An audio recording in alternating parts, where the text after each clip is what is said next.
వెళ్ళి జనాభా సేకరణలో ఇళ్ల జాబితా సేకరణలో అడిగే ప్రశ్నలు అయితే మనకు రిలీజ్ అవ్వడం జరిగింది. మొత్తంగా చూసుకున్నట్లయితే మనకి మొత్తం మీద 33 ప్రశ్నలు అయితే ఉన్నాయన్నమాట.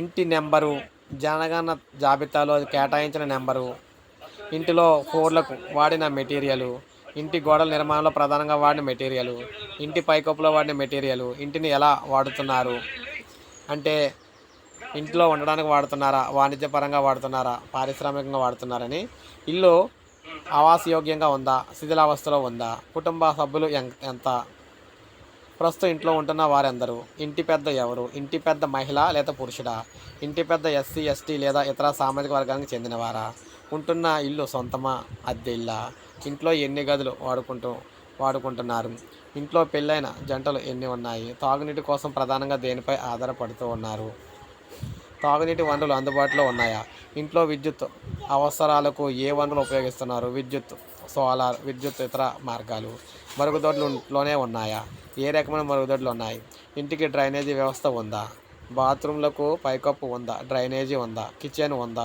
ఎల్పిజి సిఎన్జి వాడుతున్నారా, వంట కోసం ప్రధానంగా వాడే ఇంధనం, రేడియో ట్రాన్సిస్టర్ ఉందా, టీవీ ఉందా, ఇంట్లో ఇంటర్నెట్ కనెక్షన్ ఉందా, ల్యాప్టాప్ కంప్యూటర్లు ఉన్నాయా, టెలిఫోన్ మొబైల్ ఫోన్లు స్మార్ట్ ఫోన్లు ఎన్ని ఉన్నాయి, ద్విచక్ర వాహనం ఏవేవి ఉన్నాయి, కారు జీపు వ్యాన్ ఉన్నాయా, ఎన్ని ఉన్నాయి, ఇంట్లో ప్రధానంగా తినే ధాన్యాలు ఏవి, ఫోన్ నెంబర్ ఏంటి, ఇలా మొత్తంగా 33 ప్రశ్నలు ఆంధ్రప్రదేశ్లోని మనకి జనాభా సేకరణలో, అదేవిధంగా తెలంగాణలోని జనాభా సేకరణలో, మొత్తంగా దేశవ్యాప్తంగా జనాభా సేకరణలో ఈ 33 ప్రశ్నలు అయితే జనాలను అడగబోతున్నారు అన్నమాట. ఇంటింటికి వెళ్ళి ఈ వివరాలన్నీ కూడా సేకరించి వారికైతే అందులో అయితే ట్యాబ్లు అయితే ఎక్కించుకోవడం అయితే జరుగుతుంది.